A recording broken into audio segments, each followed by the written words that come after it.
I always tell my students, look, business models or new types of assets, they don't follow the laws of physics, right? Gravity does, but business models or new assets don't. Everything that we see in our economic environment, right? Who owns what? Where do assets flow, etc. That's part of we agreed collectively. We agreed upon that this is something useful to do, and that means also it can be re-architectured, right? So I try to open up the mental space for my students to really think: what do we take for granted? Where can we break up these things that we take for granted to invent or renegotiate?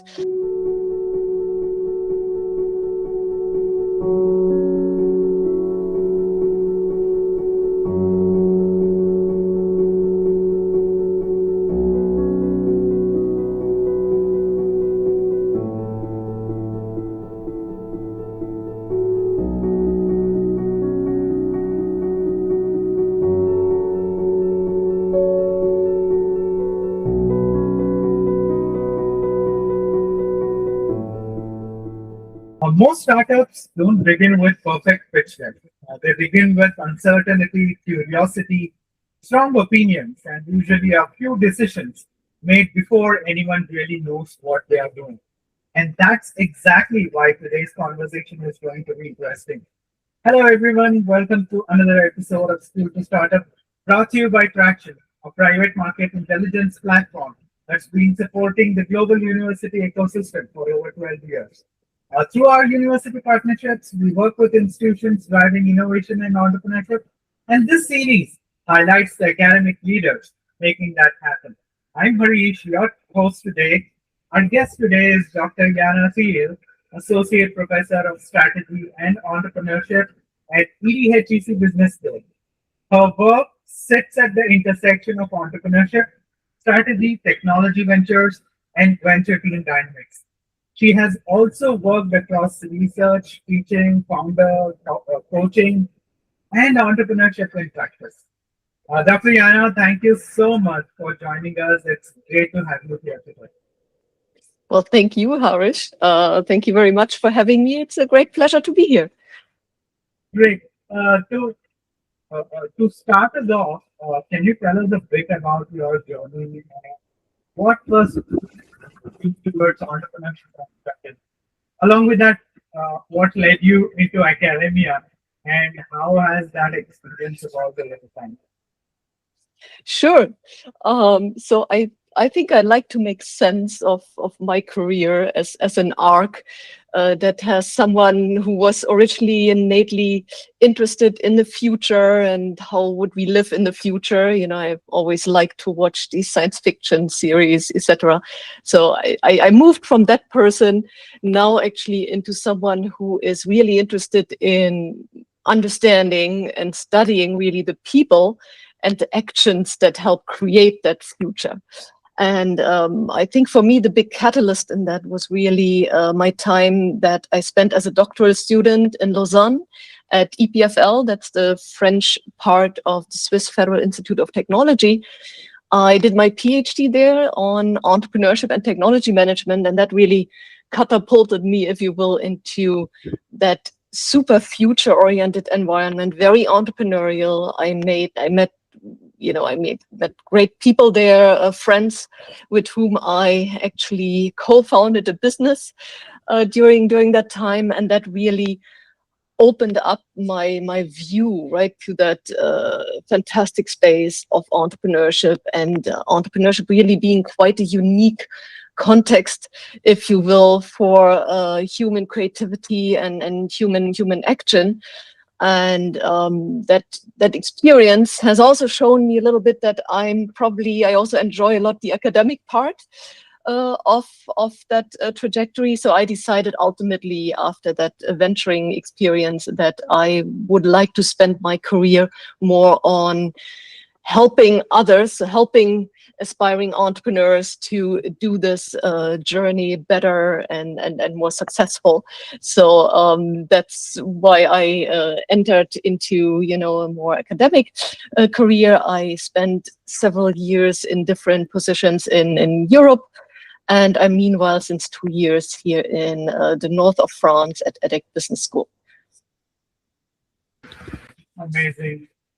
Your work looks closely at how entrepreneurship or entrepreneurs conceptualize and implement strategy, especially in technology ventures. So when founders say they are keeping things flexible, where does flexibility end and avoidance begin?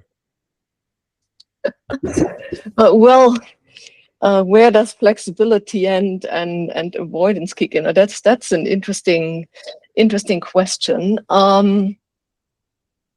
I think so. What I try to do in part of my teaching and in the research is really to explore with the students that intersection of how much of our environment, right? If you want to explore new value and new things that we do, how much of that is actually really just a function of negotiation, social agreement, right? So if we think of how do entrepreneurs actually create new value or come up with new things, I always tell my students, look, business models or new types of assets, they don't follow the laws of physics, right? Gravity does, but business models or you know, new assets don't. They, everything that we see in our economic environment, right? Who owns what? Where do assets flow, etc. That's part of we agreed collectively. We agreed upon that this is something useful to do, and that means also it can be re-architectured, right? So I try to open up the mental space for my students to really think: what do we take for granted? Where can we break up these things that we take for granted to invent or renegotiate new stuff? And then also, as you rightfully point out, there's of course always the counterbalance, the counterpart. It does make sense, right? You also have to interact, of course, in a established society, in an established industry. So you cannot just invent everything completely. So you have to understand how to navigate the creation of the novel thing, the renegotiation, but also embedding it really successfully in what is there, right? What exists. So that's I think how I try to talk about flexibility, but also understanding, you know, that you work within the existing systems. Very interesting. And what mindset from traditional education do students need to unlearn quickly if they want to move successfully from school to startup? Well, I think again, I think that there are two.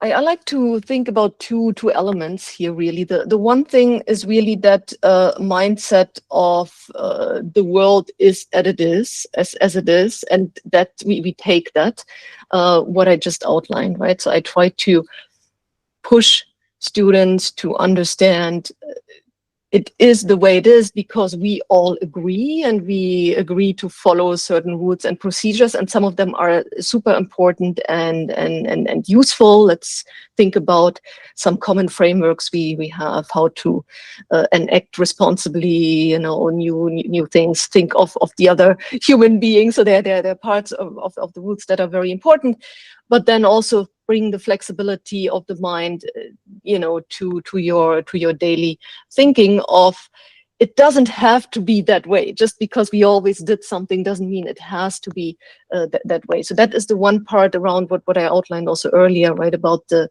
renegotiation of what is around us and how what is a valuable new thing to do.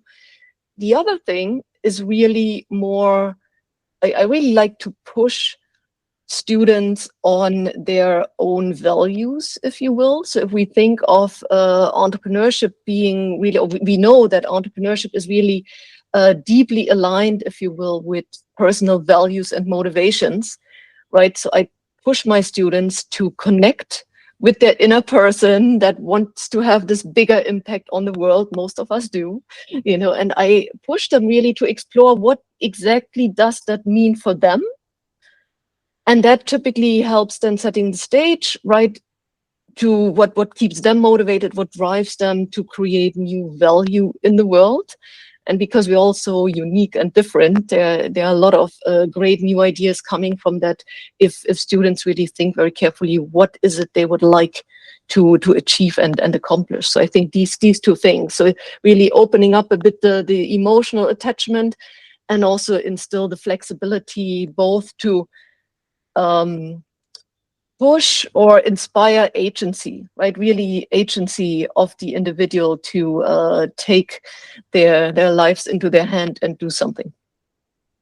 Very interesting. I was going through your work. A very interesting part of your work is around ethics in entrepreneurship. Uh, why do you believe ethics should be part of entrepreneurship conversations right from the beginning and not treated as an afterthought? So look, I mean, that's a fantastic question. That's a fantastic question. So it has, I think, to do with multiple elements. As you may have, as you may see in how I approach entrepreneurship, I think to some degree, entrepreneurship is really a great or very unique human capacity to see value and realize value where others see more the uncertainty. So that's really a very human skill. And to the extent that as a school, right, like EDHEC Business School, you are engaged in building human capital, building up the human skills of people, this is right where we should be, right? So that's what we try to do, to really build the human capital or entrepreneurial capital, if you will, of the students. So that's, I think, an important part. And the second part, we always know talent needs also a very fruitful ecosystem. And I believe as a school, with the built-in relationships we have, especially as a business school, with the built-in relationships we have to the outside world, to the economic environment, we have fantastic alumni, we have fantastic partnerships with corporations, big, small, etc. Also with policy makers, that opens up a rich, fruitful environment to allow the talent, the human capital that we help build up, to really find a fruitful starting point to get launched, if you will, in that academic career. And for example, we even, I think EDHEC is also quite unique. We even started more recently an own investment fund that is especially for Europe, quite novel. So we really invest, or have the opportunity to invest in student startups that further our mission of toward a net zero economy. So together, right, you build the human capital. That's quite important. You want to start that early, and then give positive starting conditions. I think that's our job, where we make a difference. Very interesting. And you interact with these students every day. So do you think students today are becoming more entrepreneurially prepared, or simply more familiar with the startup language and culture? I think both. Like, obviously, due to the what's happening in the environment, in the media, being an entrepreneur is a completely different thing today than it was even 10 years ago, and definitely 20 years ago.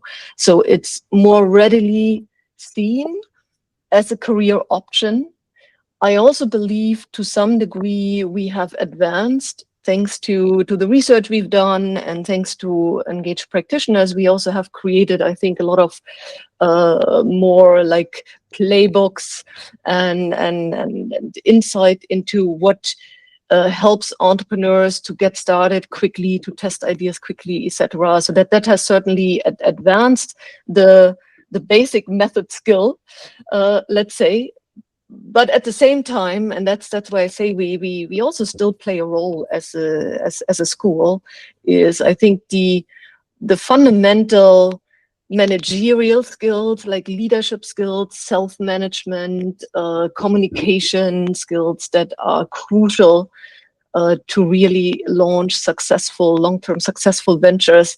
They are still, our students are still have I think a good place to pick more of that up in the institutional environment and in the curriculum that we offer them. So yes, on the one hand, I think the basic method skills we have massively advanced. Students are more prepared. They know certain lingua very easily, but the building up the actual realizable skill through experience, right? That cannot just be learned from watching a few YouTube videos and being exposed to lots of guest speakers, etc. You really have to try that out and build that over time. So that's still something that students need to develop.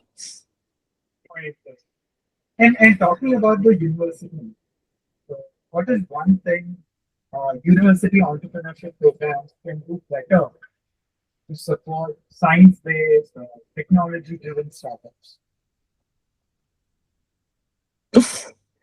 I think the universities do quite well. I would say, again, I would highlight probably that you have to think very holistically about it. Both one function of the university is the human capital development, and I see that much broader than necessarily just educating students in, how to run a lean startup experimentation program. That's one element, but really foundational function. How do I operate in a team under uncertainty, right? That's really a foundational human skill. Again, how to communicate effectively, how to communicate novelty, how to communicate a decade-long learning trajectory of a deep tech entrepreneur, right, where you develop a technology where the value, really the business model and the profit is a decade out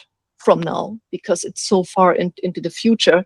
These are very unique skills that I think universities can do and should maybe in parts even emphasize more in the entrepreneurship curriculum, because we tend to, a lot of the entrepreneurship courses focus a lot on just ideation and then quick testing, lean startup being the foundational method, and the experimentation is indeed super important, right? That's a core entrepreneurial skill.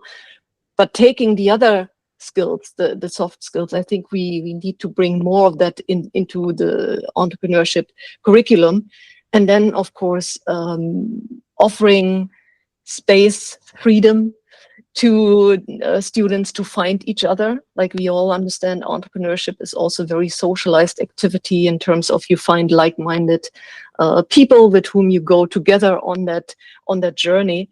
So having open spaces to allow students to find each other, have maybe a bit of kick start funding available, etc. So I think these are all elements. As a university today, as a business school, you want to think carefully about how to build a holistic system around that to give students more by the hand, like longer term skills and competencies by the hand than just the immediate testing out of one idea that I have, right? Because we know entrepreneurial careers are built over decades, right? There's repetition, serial entrepreneurship, etc. So I think our job is to really think of the general skills there across multiple attempts, maybe, of entrepreneurial ventures. Great, okay. Before we wrap, for students, early founders, and people working in university entrepreneurship or incubation programs, what advice would you offer to help them navigate this rapidly evolving landscape?